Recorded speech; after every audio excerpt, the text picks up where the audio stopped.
Donc, avant l'envoi, on va faire simplement un petit récapitulatif de tout ce qu'on a fait.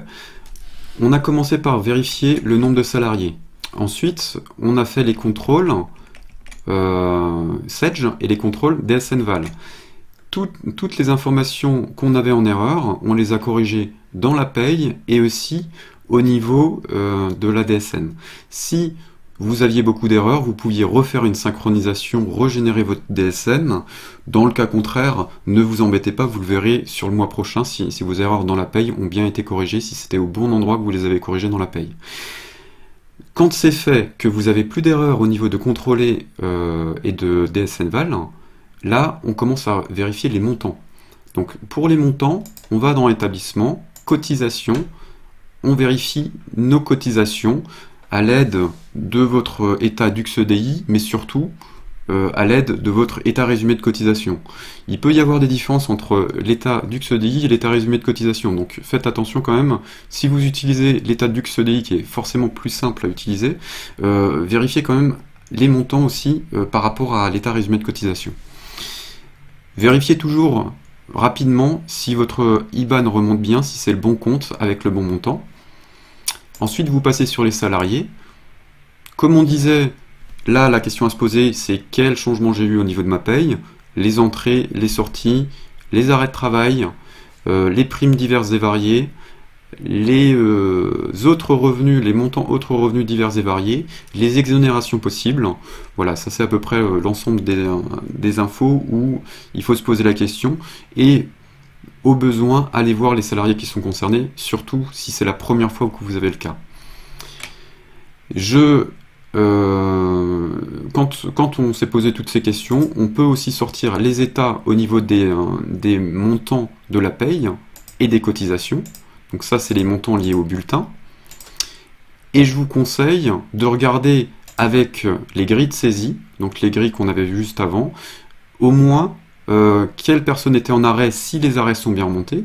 Donc pour mémoire, pour que les arrêts remontent, il faut avoir saisi un arrêt de travail dans gestion arrêt de travail dans la paye, les fins de contrat s'ils sont bien remontés aussi, et les absences qui correspondent aux suspensions de contrat de travail. Donc ces trois-là, vérifiez-les avec les grilles de préférence.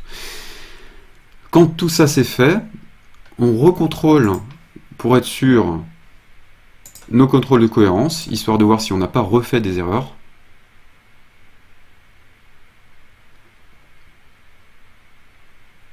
J'attends un peu pour DSNVal.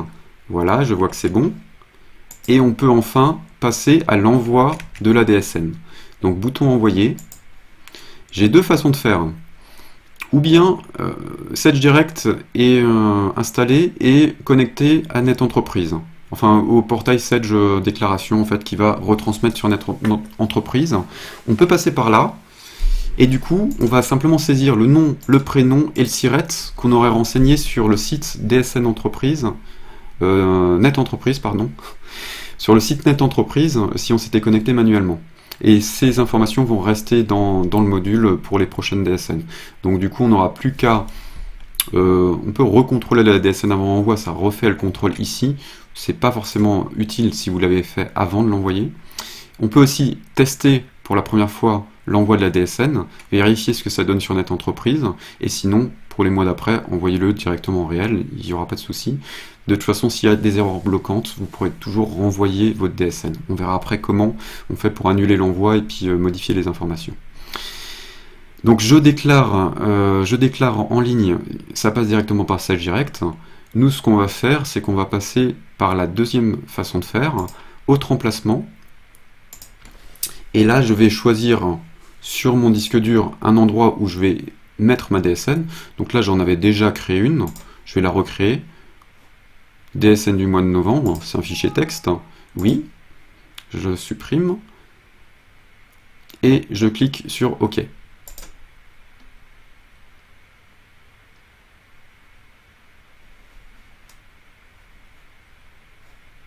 Donc là, on voit que ma DSN était envoyée. J'ai le petit icône avec la lettre, l'enveloppe, je veux dire. Si je double-clique dessus, déclaration envoyée non modifiable. Donc là, elle est bloquée, ma DSN. Je vais voir au niveau de mon dossier où j'ai enregistré la DSN, et je retrouve ce fichier où j'ai chaque segment et une information par segment. Donc du coup, ça peut en faire rapidement quelques milliers de segments. Et c'est ça qu'on va envoyer au niveau de Net Entreprise. Donc Net Entreprise, après, je vous laisserai vous connecter directement. Vous allez sur Net Entreprise.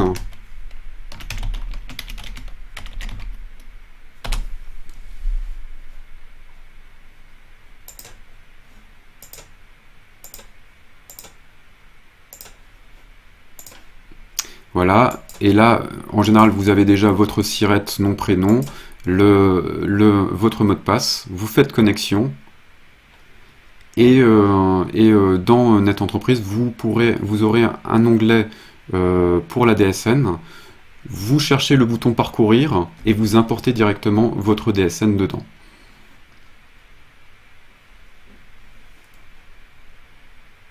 Donc, quand c'est fait, si vous êtes passé par Net Entreprise, vous allez avoir des bilans de contrôle disponibles.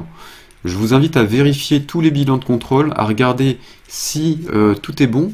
Vous aurez notamment des bilans de contrôle au niveau de l'URSSAF. Votre DSN, elle peut être acceptée, mais acceptée sur Net Entreprise, mais refusée au niveau de l'URSSAF, puisque les contrôles ne sont pas forcément les mêmes au niveau des organismes destinataires.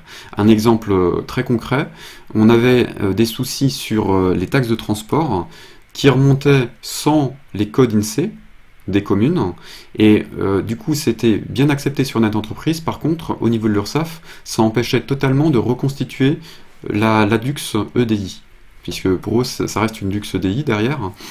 Donc du coup, ils ne pouvaient pas déjà déclarer la taxe de transport à la commune, cible, et en plus de ça, ils ne pouvaient pas remonter simplement la DSN, enfin les cotisations URSSAF autres. Donc voilà, c'est pourquoi il faut vraiment bien vérifier après, surtout sur les premières, si au niveau des établissements c'est bien passé. Alors si vous pouvez aussi directement appeler pour les autres établissements que vous pouvez avoir, c'est toujours mieux.